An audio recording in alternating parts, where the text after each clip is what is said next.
Hi, welcome back to Ridgehaven Homestead. Today we are going to make some Tulsi tea, also called holy basil. Tulsi is an Indian herb that everyone should get to know because it has so many powerful interactions on our body. Welcome to Ridgehaven Homestead. From the mountains of Upper East Tennessee, we share snippets of our off-grid life, cabin build, and garden blessings. Pour yourself a cup of tea, sit back, and take a peek into our off-grid home and family.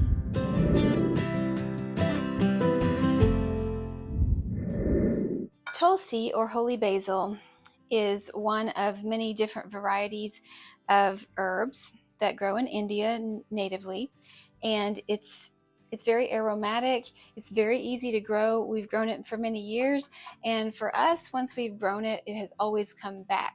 Now, we have grown at least 4 different varieties, and I don't know actually over the years which one we still have because they have self-seeded, but we do know that it's holy basil, and it is a wonderful herb to dry, to make tea from, and to learn. Holy basil is an adaptogenic herb. If you're having hormone imbalances or just stress, there's a lot of things that adaptogenic herbs can do. They're just good for a sense of general well-being. And so Tulsi, or holy basil, is one of the herbs that is high on the list of adaptogens. I try to use it every day. Good for your immune system. So if you feel like you're coming down with something, holy basil tea is a first line of defense to grab. It's also very good for stress relief. So you kind of can class it in there with chamomile, holy basil, lavender, and the different calming herbs. Well, holy basil or Tulsi are some that are very good for before you go to bed. Just they promote relaxation. You can get Tulsi in prepared herbal blends or all by itself. This is from Organic India, and this is Tulsi Immune Daily traditional spice. So it's just a blend of not only holy basil, but other different flavors and spices that blend well together for your immune system. For us, since we grow it in such abundance, I rarely will use these, but these are used for convenience in a pinch if I don't have it growing or if I just want a different flavor. You can use the whole leaf of the holy basil. You can also use the flowers. Right now we have holy basil that's flowering, so you can use the stem. Everything, every part of the holy basil is good for use. You might want to research which variety, if you decide to plant them, will work best for the needs that you have. There are certain ones that are more spicy and some that taste more like vanilla. And so one year we grew the holy basil and it filled our whole backyard with such a wonderful smell. We just went out there just to smell it. It's a very pleasant herb. So today I'm just going to walk you through how to make your holy basil tea, and then you'll be good to go. As with all teas, you're going to bring your water to boiling, and you want to have a teacup ready to go. I'm using my grandmother's heirloom china teacup that she gave me this time. Of course, you're going to have your holy basil. Now, it's recommended that if you are going to make 1 cup of tea, then you are going to want to use about 20 leaves if they're large. Now, the different varieties have different sizes of leaves. So for instance, this variety has large leaves and this one is very small. So you're going to want double the amount if they're small, just so that you have the flavor and the benefits of the tea. I've washed my leaves off and I've drained them just to make sure there's no bugs or anything that are holding on or mud that has splashed. In addition to your cup, you're going to want some type of strainer. I'm just going to use a strainer that goes right over the top of my cup. So while my water is boiling, let me go ahead and put my leaves into my strainer.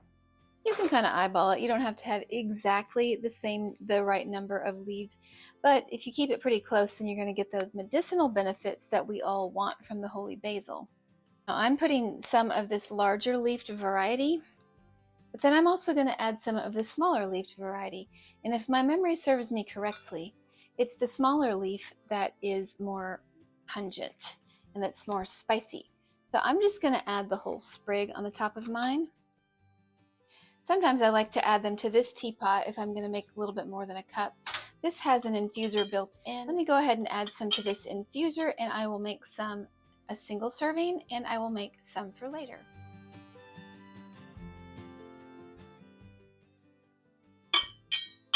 After your water has boiled, you want to very carefully add it to your teacup or your tea infuser.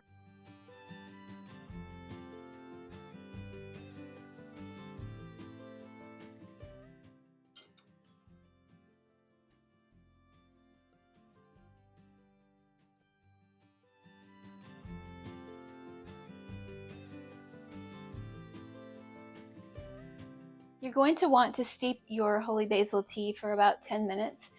You can take it out at 5 and see if it is strong enough for you, or you can leave it in for up to 10 or a little bit longer if you like it a little bit more concentrated. Because I like to experiment, I have seen other methods of making holy basil tea which involve actually boiling the leaves instead of just steeping them.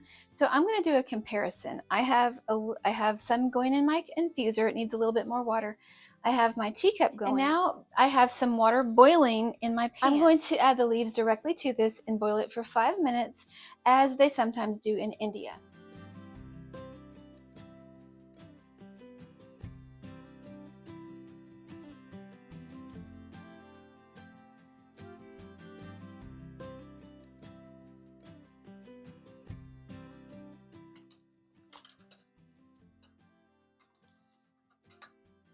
What I want to know is there a difference in flavor between leaves that are steeped normally, like you normally would make tea, and leaves that are boiled? And so we are going to find this out. I've been steeping the tea for at least 5 minutes, probably between 5 and 10, and I boiled the tea leaves for 5 minutes. So when you take it out, it's good to smash it a little bit so you can get some more of that flavor squeezed out. You can get every bit of goodness from the leaves.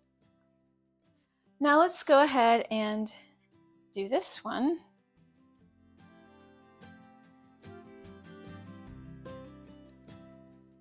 I'm going to add just a little bit of stevia to each one of these.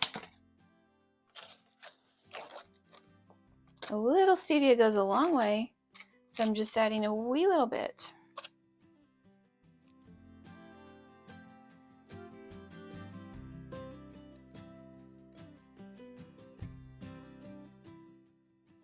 Okay, this is the steeped one. Smells nice.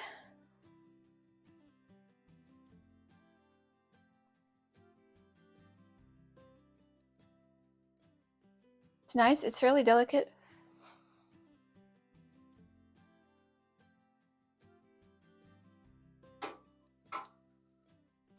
And now let's try this one. This is the boiled one. This is also much hotter.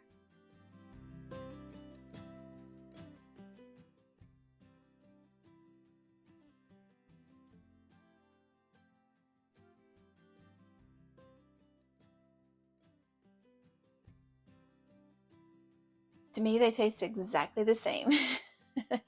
They all taste very similar. So I'm not the final authority on this, but I'm just going to say that whether you steep them for a long or short probably depends on your taste. If you boil them or steep them, it's probably going to do just about the same thing. So you can take your choice. I would probably just continue to steep them. It's a little bit less work. It's one less step, and they seem to taste the same to me. So let me know what you think.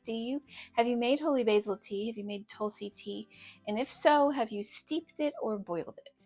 Till next time, thank you for watching, and you stay safe, be well, and may God bless you.